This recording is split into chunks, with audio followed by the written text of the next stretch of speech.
Oh, we're in Navy.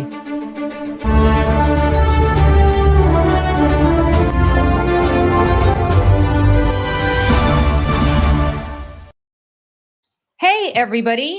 Welcome to this week's episode of Pax Americana. Olga's back. Yay. She's been away for a while. I am so sorry we're late. I spilled coffee all over myself and had to clean it up.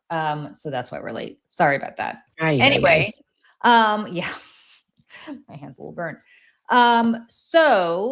Olga, while you were down south having a good time, the President of the United States has been in Ankara, Turkey, sucking up to dictators like Recep Erdogan, and really having a weird episode where I think we could all agree now he's got dementia. I mean, I think actually he's got Alzheimer's, but it's not good. I mean, he spent first of all, he talked about the Islamic Republic of Japan.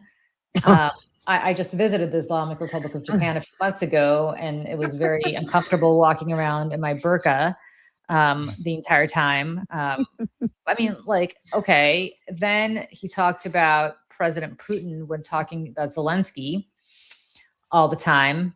Not a first, by the way. He did the same thing last year. Yeah. Then he is, I guess we're back at war with Iran. And the part that just always astounds me is he's saying all this shit, and it's crazy train. Like, it's obvious that he's lost it. You've got Marco Rubio always standing behind him with this expression. It's like this. It's like, dude, we the pictures will last forever. Like, we see you, and we see that you're abiding all this and enabling all of this. And thoughts, comments?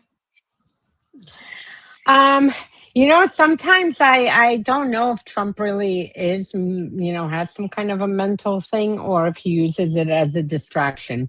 Because on one hand, here you have, him yesterday and before yesterday, basically humiliating the U.S. on the global stage again. Yeah. Though I have to say, I'm pleasantly pleased. I thought it was going to be much worse. I really thought that he was going to shred our NATO allies. And for some reason, he always barks at them. But then when he's sitting with them, he kind of, rolls it back and suddenly for 5 minutes loves NATO until he gets back to Washington. Someone gets back into his ear and tells him, nope, you don't love NATO and whatnot. But at the same time, here he threw out again with this President Putin to Zelensky. He did this twice. Once last year, once it was the year before. You remember during the campaign when Zelensky was here, I believe for UN, and Trump met him on the sidelines. And again, at that time, kept saying, oh, look, President Putin and whatnot. And the Islamic Republic of Japan, I mean, besides the fact it's crazy that you have a U.S. president who basically is accusing Japan by accident of lobbing 11 missiles at U.S. Military assets.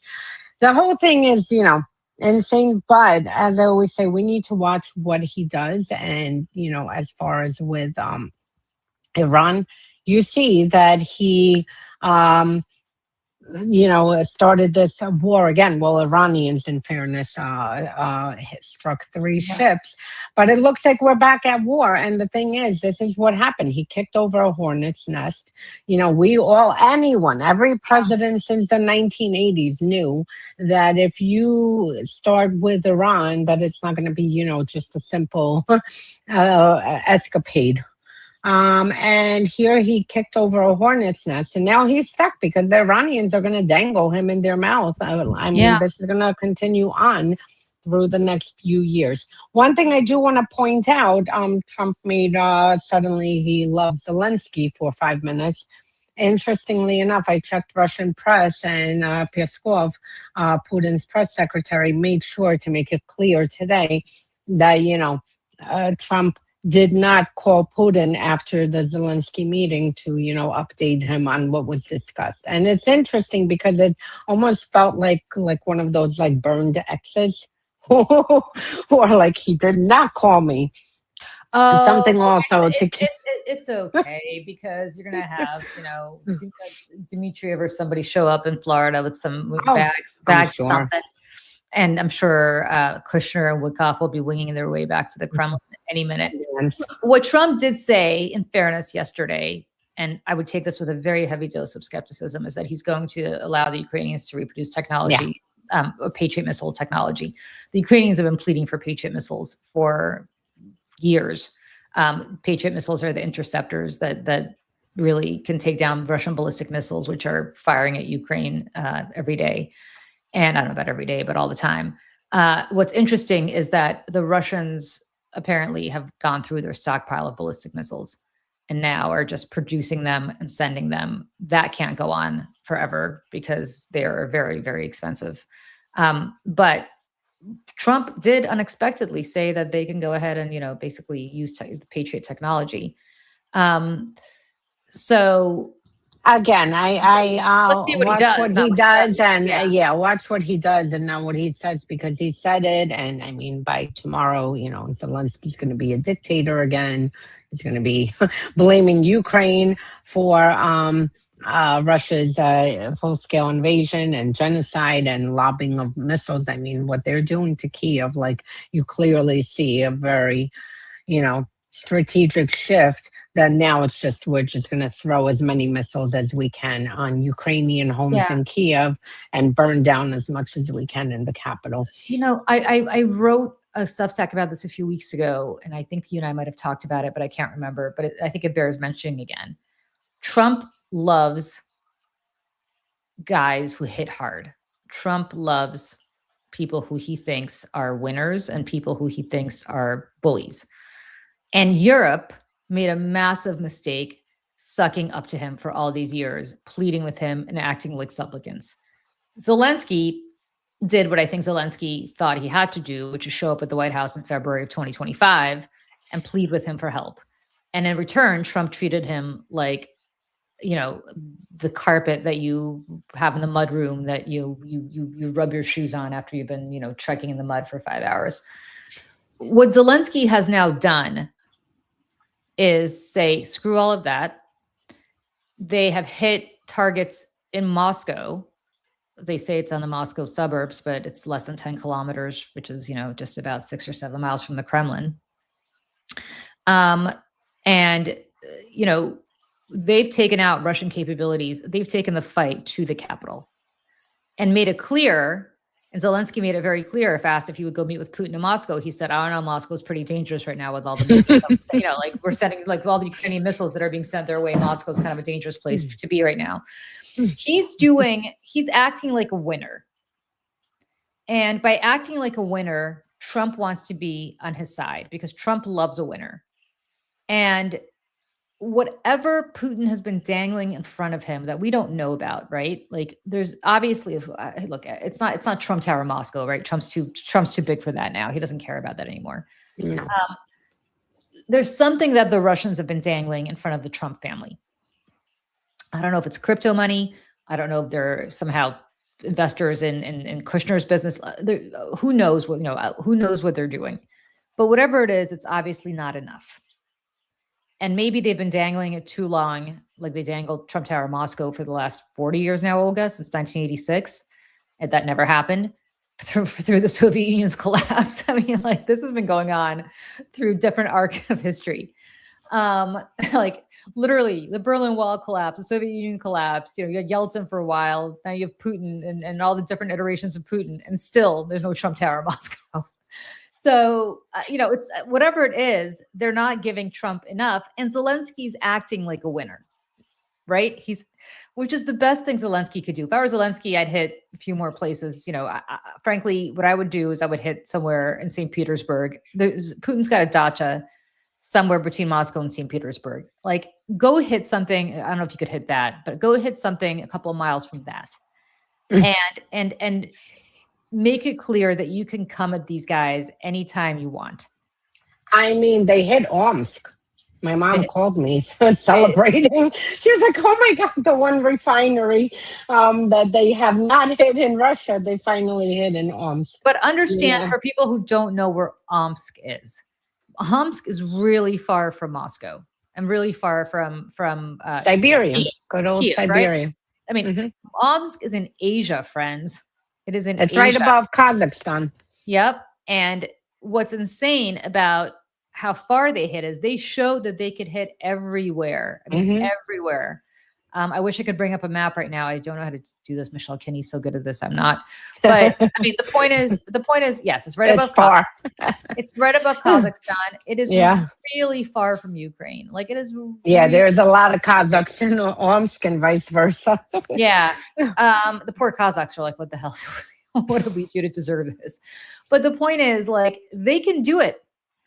They can do it. And they did it. And if you think about how far Moscow is from Kiev, and it's far, Omsk is like 5-6 times as far. And the whole point is that he's acting like a winner. And sometimes, look, can Ukraine, quote unquote, defeat Russia? No, they could do to Russia what the Afghanis did, which is just spend them down to the point where like the economy gets so bad they have to pull out because it just can't go on anymore. But he's acting like he can. He's acting like he can go and take Moscow.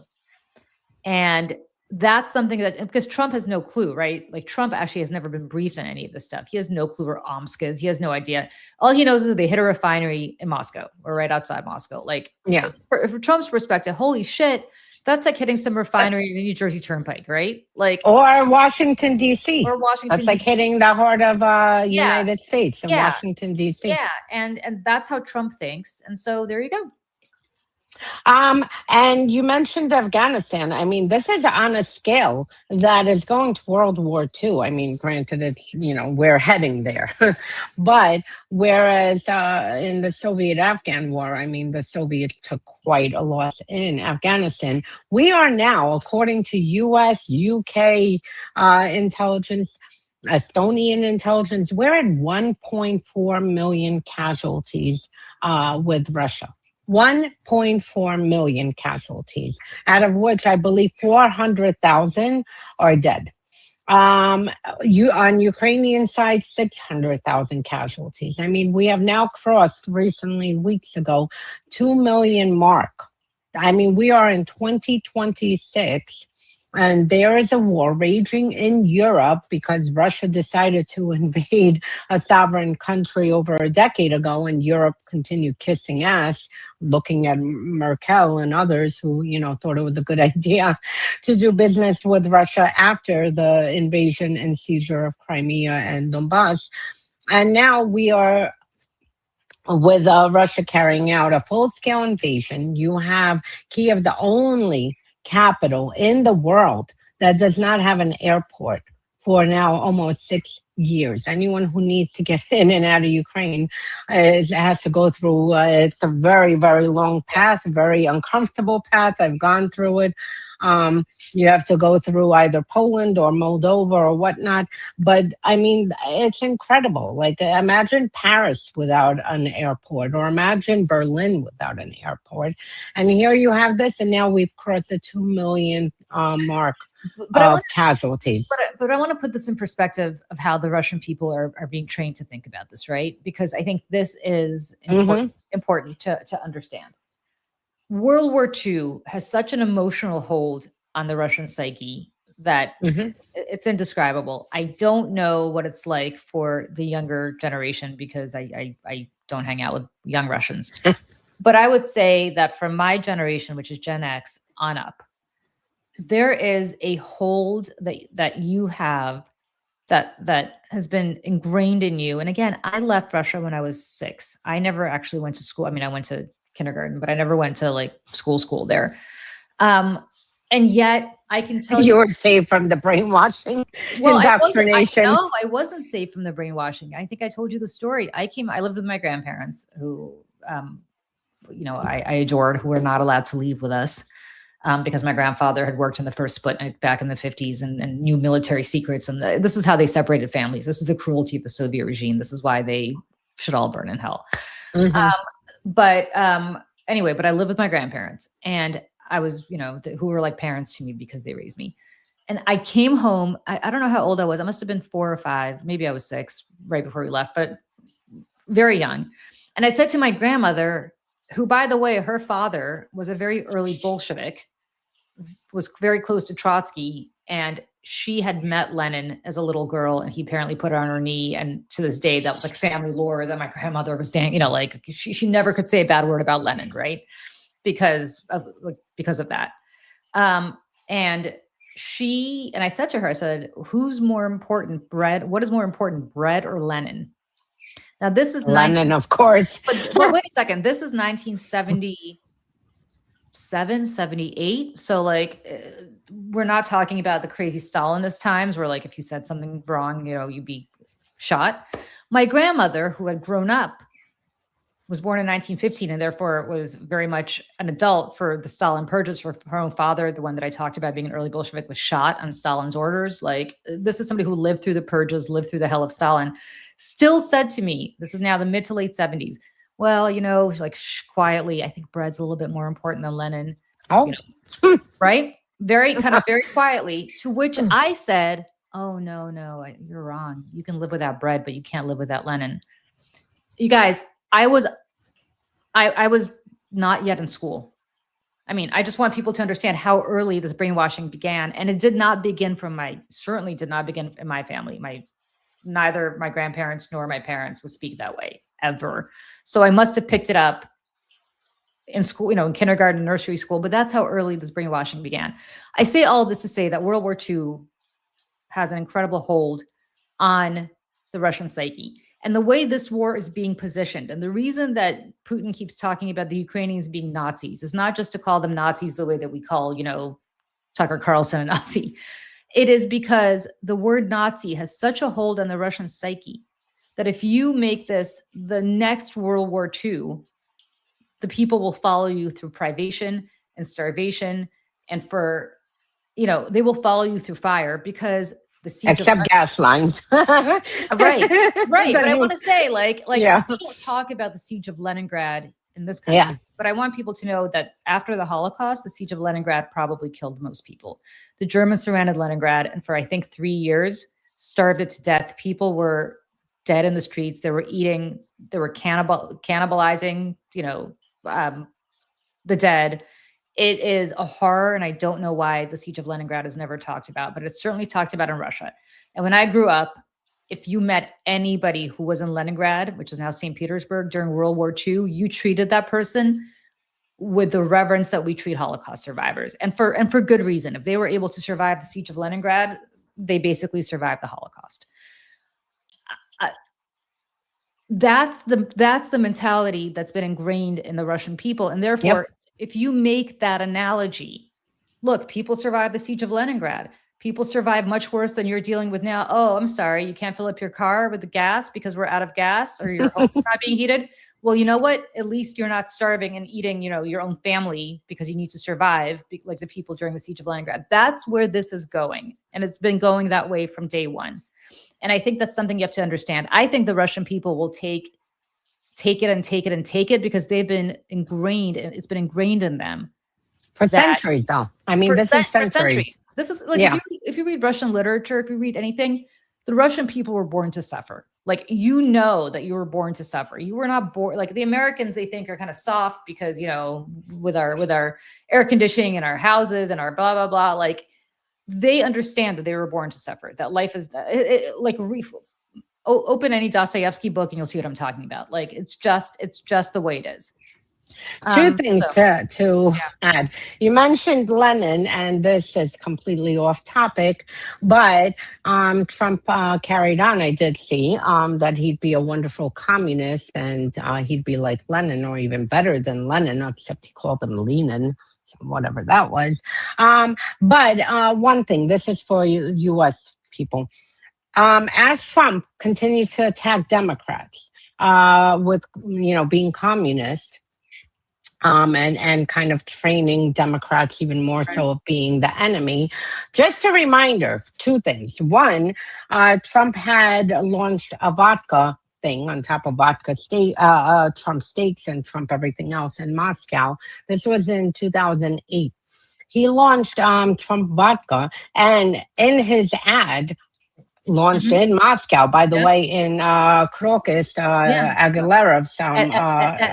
At the Miss Universe pageant. Yeah. Yeah. So in with this millionaire's row that he attended and launched the vodka, the ad had Lenin in it.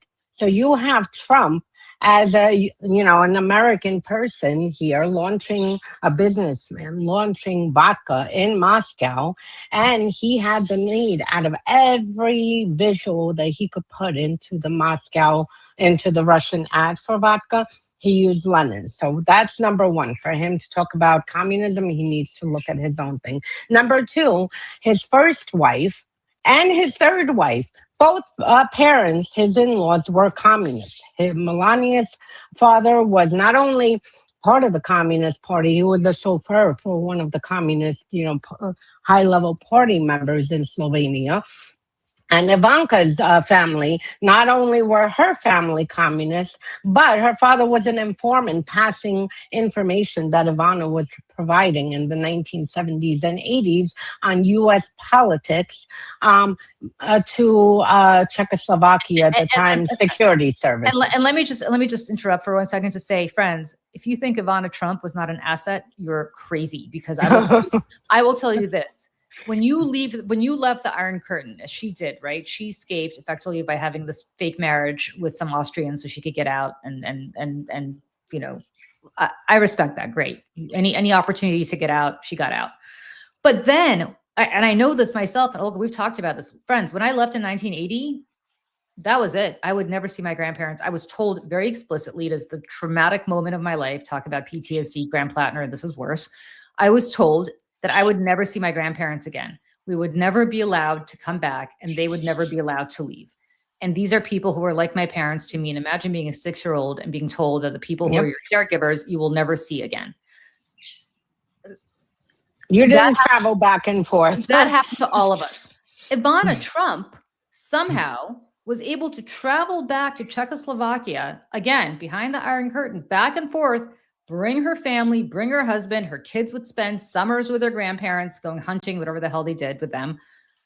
No, this doesn't happen. How did this happen to Ivana Trump? I can only think of one reason. I mean, this is not me being paranoid. This is just no. It did not happen, and we have records that her father cooperated with the Czech intelligence authorities to report back to them about what was happening in the United States, that she would tell them. Right? And that file got pushed up to the KGB because Czechoslovakia at the time was a satellite of the KGB, of Moscow. And the STB, basically, they operated, but they had not only intelligence sharing, but also acted a lot of times at the direction of the KGB. Their main headquarters in Prague. So at the time, not only were they the local STB intelligence office was collecting it, the KGB in Prague became interested in Trump and Ivana and the information she was passing at the time on Reagan and the domestic political thing, the 1988, I think, election, and whatnot. And the KGB had requested the files, in which there are handwritten notes from STB agents from the late 1970s saying that, our files are going to the KGB headquarters. So that's the one thing. Before Trump throws any stones at communists, he should look at his own backyard. And Democrats really should point that out. Like, aren't your in-laws former communists? Like, if anyone knows about communists, it's definitely not Mamdani. It is, you call it, Melania's And then parents. Trump said, listen, all right, look, when you have dementia or Alzheimer's, you tend to say things that are true. Like, you have no filter left anymore because you're losing it. And Trump lately has been saying stuff that I think is fascinating, like very, very fascinating. So he was asked the other day by a reporter for the Epoch Times. The Epoch Times is a very pro-Trump and anti-communist, anti-Chinese communist news outlet, right? Bad actors. a reporter asked Trump about the dangers of global communism, right? Because of course they want to have an anti-China message, which is whatever. She said that the idea of a classless and stateless society was spreading secretly in Europe and in the United States. And she asked for Trump's message to people, and I quote, who might not realize how close communism has come to home. Okay, I have so much to say about this. But then Trump, because I think he's got dementia and now is saying things that, I mean, eventually he's going to probably admit that he had some sort of relationship with the Russians going back to the 80s, because he said, communism is easy to sell. And then I'm going to quote here, I would be the greatest communist in history. I'd be right up there with Lenin. I'd be as good as anybody. And then he went on to say that communism has proven to be a disaster over thousands of years under different names. And I want to just be very clear that communism was a concept that Karl Marx came up with in the 19th century. So it's not been around for thousands of years. Communism has never existed, ever. I mean, the Soviet Union was not communist. It was a socialist country. It was not communist. I mean, communist is we all, share the means of until we all work in the factory and own the factory, like it's not going to happen.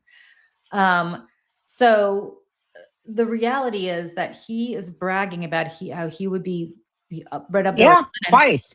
And I want to just be very clear who Vladimir Lenin was, right? Vladimir Lenin was a genocidal monster, right? Like we join the others. Yeah, we talk about Stalin, who took it to 11, but the gulags were built by Lenin.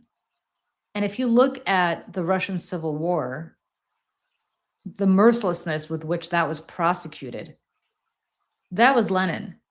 And if you read Lenin, which sadly I had to because I went to graduate school for this, like there's no mercy. There's no, to compare yourself to Lenin is insane. It's insane. To use Lenin in your vodka ad is insane. It's insane. For an American. There used to be a bar called, I don't know if you remember this, Olga. There used to be New York City goes through these periods where they have like the it place to go, right? Mm-hmm. And back in the, I would say probably late 90s, early 2000s, I can't remember. The it place to go was a place in Nolita, which for people who know New York is, a bit downtown. It was called KGB. And I used to go hang out at KGB back in my, pre-marriage, pre-kid days when I was actually like cool and could get into places like that. Those days are long over, friends. I used to go to a bat cave. You went to KGB. I went to KGB. I went to Limelight. Yeah. Oh, yeah. I went to Limelight too. Limelight is now a mall. Limelight is now a mall, which is really sad. But yeah. Went to Limelight. Limelight was pre-KGB. Limelight was the 80s. But yes. So I went to KGB, and KGB used to have all of this KGB paraphernalia. You had the hats, with the KGB, with the Russian star. And you had the pictures of Lenin everywhere. And it was like the cool place to go. Sex and the City, I think, did something at KGB once. And I have to say, it's not cool, friends. Would you have something like that with Hitler? Like, would you have I guess Graham Plattner would have a Totenkopf, but like normal people don't have Nazi insignia in bars. And yet Lenin kind of has become this cool, Vladimir Lenin. The guy was a monster. And to compare yourself with Lenin is insane. That's a problem because honestly with Lenin, besides Trump, for some reason, finding Lenin fascinating, maybe Ivana told him how wonderful Lenin was from her indoctrination. But with Lenin, I've noticed, over the past few decades many decades, that this mainly lives on the far, far left, where they have these tankies who are obsessed with Lenin and Stalin and whatnot. And that is actually extremely scary because, this is now moving into through DSA. This is something that used to be on the fringe.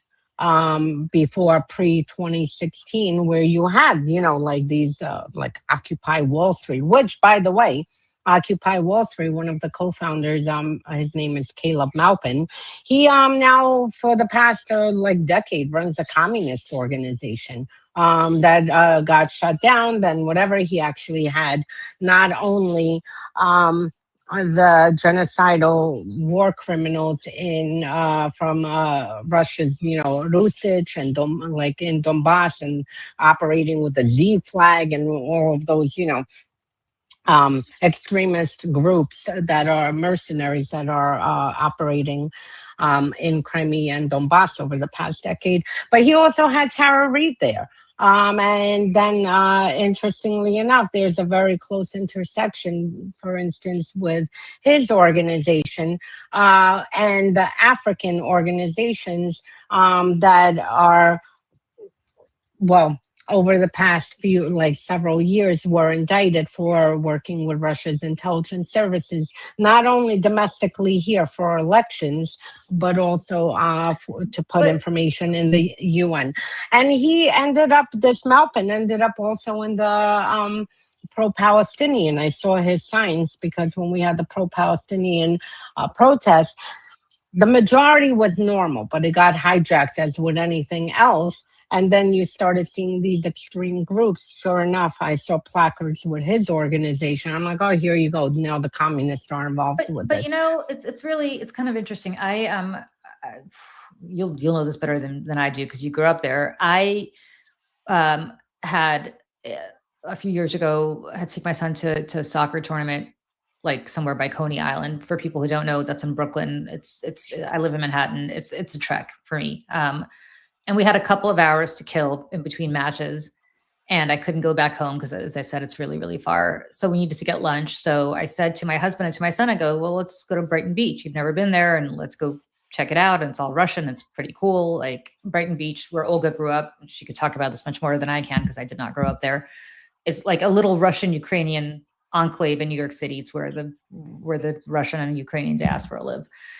And so we go to Brighton Beach and we pull up to the first restaurant. I don't know Brighton Beach at all. So we pull up to the first place that we could find. And we walk in and we sit down and, everything's in Russian. I order in Russian. My husband is not Russian. He doesn't know what I'm talking about. And then I look over and literally see the Statue of Liberty behind me. Right behind me is a huge picture of Stalin with a candle underneath it, like this memorial to Stalin. And I said to my son, I go, we can't stay here. I'm not giving these people money. My son, of course, is like, don't make a scene. I know you're going to make a scene. Don't make a scene. Don't say anything. And I was like, I'm not going to make a scene. He's like, please don't. I mean, he was like in tears. He's like, I know you. You're going to say something. You're going to create it. I said, I'm not going to probably hit that. You mean take a knife and start stabbing? No. Like, by the way, if you were not there, I would have said something. I would have been like, are you fucking kidding me that you have a geography memorial for Joseph Stalin? Like, who are you? But my point is, like, somehow these people are getting resurrected. And I don't think the people in this restaurant who own this restaurant, Olga, you tell me, I don't think they're voting for Zoran Mandani. Like, this is not, that's, No, these are Trumpers. These are Trumpers. And that's where that horseshoe theory comes. Yeah. Where you have the far, far, far right and the far, far, far left. And you see them connecting and you have, that. But 100%. Speaking of Stalin and the communists, since we're so involved in this, it went off completely into a different direction. Yeah. But speaking of the Communist Party, just in Russia, put through something to rescind Khrushchev's condemnation of Stalin, to basically, because they've been in the process of rehabilitating Stalin. This literally just happened. So now you have the Communist Party, like you keep saying, bringing these people and rehabilitating these monsters.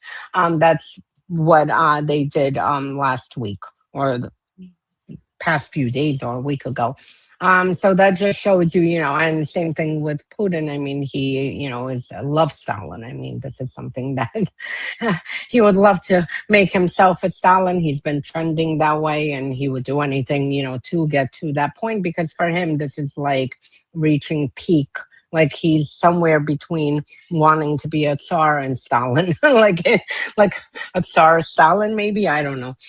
I think he wants to. Well, no, I think he thinks of himself as such a historical figure that he wants to go beyond what Stalin did, right? Like Stalin didn't have conquest. Like Stalin basically inherited the Soviet Union, annexed a couple of things, the Kuril Islands from Japan.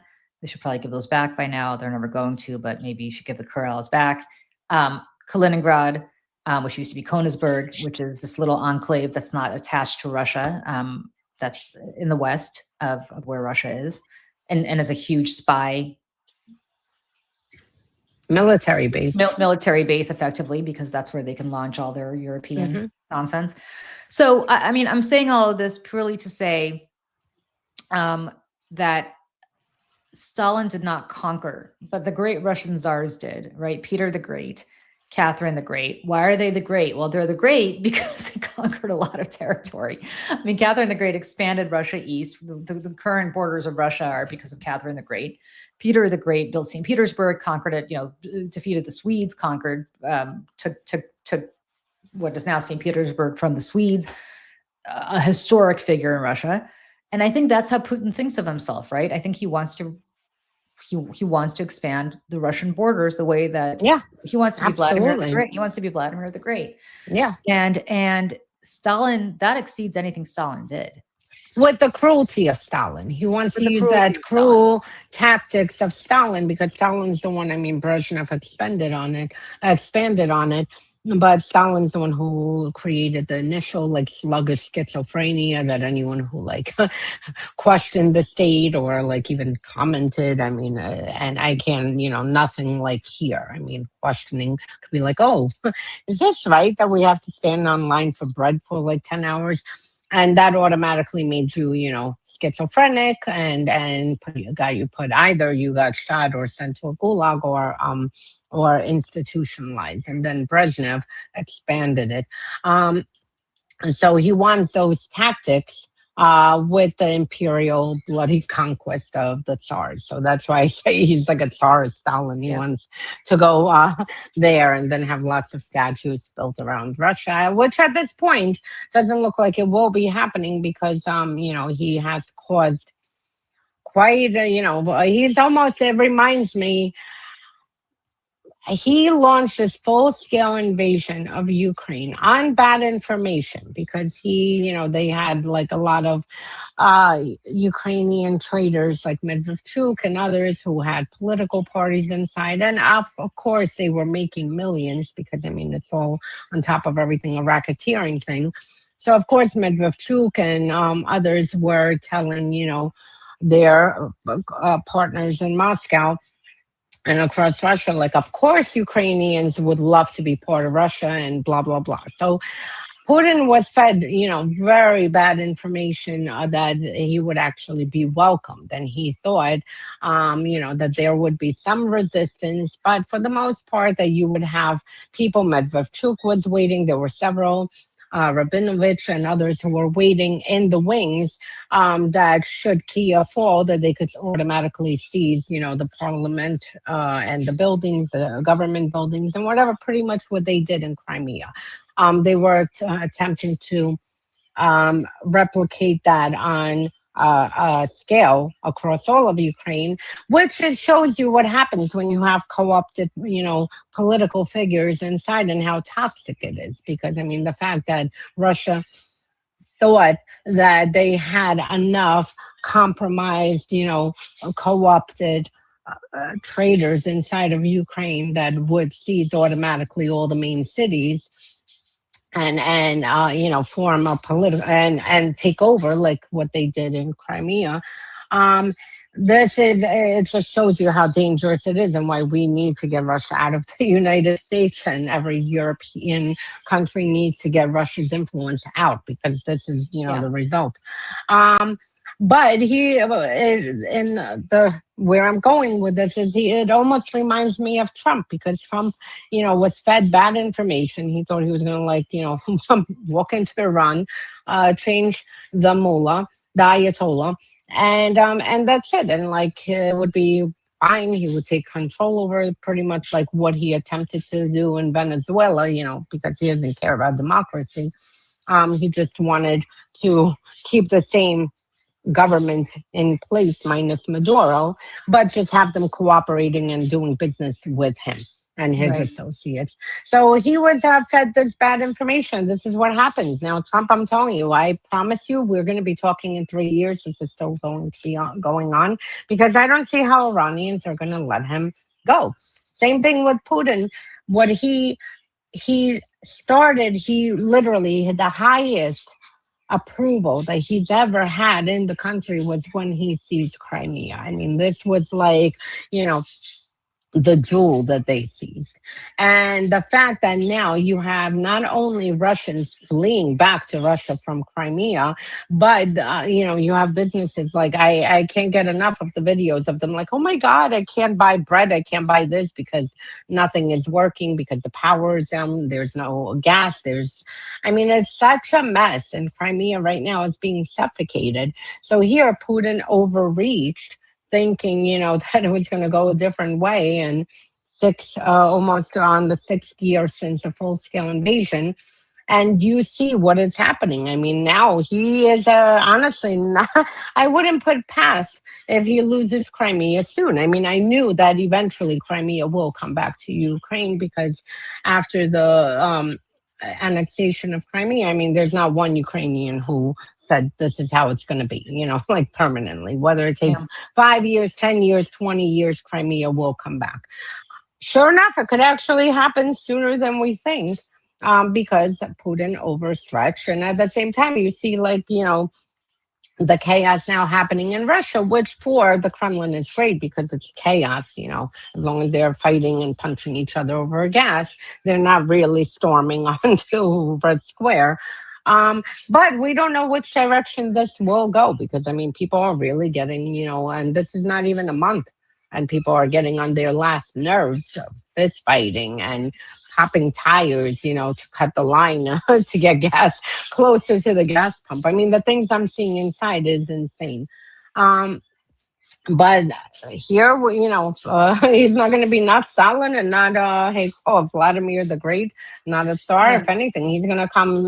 He might very well be like the biggest disappointment to Russians as far as that he wasn't cruel enough and he didn't conquer enough. Yeah. Fast enough. Yeah. So, Look, throughout history, Russian czars and leaders have been toppled when they promise to win wars and fail. This happens repeatedly, right? So the czar at the time in the 19th century lost the Crimean War. He came home and died. Basically, because I think he had no choice. Because he came home in disgrace. It was a war that he promised his people he was going to win. They got their asses handed to them. That happened. In 1905, the last czar of Russia, Nicholas II, promised that they would beat the Islamic Republic of Japan, the Japanese, very quickly in the Russo-Japanese War. Think about how tiny Japan is. Think about how huge Russia is. The Japanese sailed around and destroyed the Russian Baltic fleet. Think about where Japan is on the map, very to the east. Think about where the Baltic fleet is, very to the west, right? And handed Russia a massive defeat after the Russians were promised a very quick victory. That led to the first Russian Revolution in 1905. Then Russia got its ass handed in World War I. Things were on the way out. The Tsar got toppled. Communists came to power, cut a separate peace with Germany in 1917. The point is that loss, those two losses, led to the end of the Russian Empire and the toppling of Nicholas II and the end of the Romanov dynasty. In 1989, 1990, after a decade of fighting in Afghanistan, another country where they basically treated them like,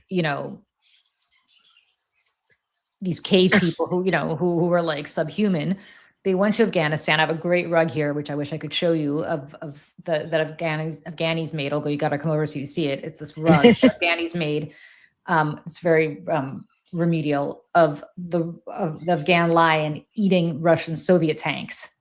It's actually a really cool. It's actually a really, really cool rug from back in Afghanistan war. It's a great rug. It's like my pride of joy. Anyway, the point is, right. The point is that the Russians lost the Afghanistan war after being promised that the Soviets were promised that they would, because Afghanistan, I mean, who the hell, some little cave people place on the edge of, the civilized world in their mind, not even in part of the civilized world. Afghanis handed the Russians a massive defeat, and that led to the collapse of the Soviet Union. And the defeat was like a tenth of what is happening now. How many? 10, 15,000? Yeah. And again, I don't know if I ever told you the story. The first time I went back to Russia in 1988, just to explain how bad things were in Moscow during the Afghan war. In 1988, I went to Moscow for the first time. We were finally allowed back. And I had a horrible accident there where basically, I think I told you this, my leg was basically cut off, which is why every time I sat in the Fox News leg chair, I always laughed. I'm like, this leg is like barely hanging on and you guys are putting me in the leg chair, but it was kind of funny. Anyway, the point is that I had a horrible accident and I couldn't walk and I needed crutches. And they said to me, we don't have crutches. All our crutches are in Afghanistan. This is in Moscow, in the capital, in the best hospital in Moscow, because I was a foreigner. So they took me immediately to the best hospital in Moscow. And they had to make a pair of crutches for me from scratch because there were no crutches. All the crutches were in Afghanistan. As Olga pointed out, that was one tiny fraction of what's happening in Ukraine right now. If they couldn't provide a pair of crutches to an American who they were falling all over to please because they were so worried about an international incident. Yes, Ms. Banks, the leg chair. Fox has something called the leg chair, where if you've got good legs, they put you in the leg chair to show off your legs. They don't admit it, but it exists. So my point is, and I still have those crutches. And by the way, they're so remedial that my arms hurt more than my leg by the time because they were made out of metal and there's no padding. That is a trick. Yeah. To fix your leg, you have to put the pain elsewhere. I literally had my leg chopped off and still, my arms hurt more than my legs thanks to these crutches. So I say all of this to say things are getting bad. And when things get bad and somebody doesn't deliver, and the Ukrainians who've been perceived, in Russian media as these savages also on the edge of the war. I mean, Ukraina in Russian literally means, I have to keep saying this, Ukraina, which is the Russian name for Ukraine, means on the edge. Krai is edge. Ukraina is on the edge. It's on the edge of the civilized world. That is how the Russians always perceive the Ukrainians. It's not on the edge of Russia. It's on the edge of civilization.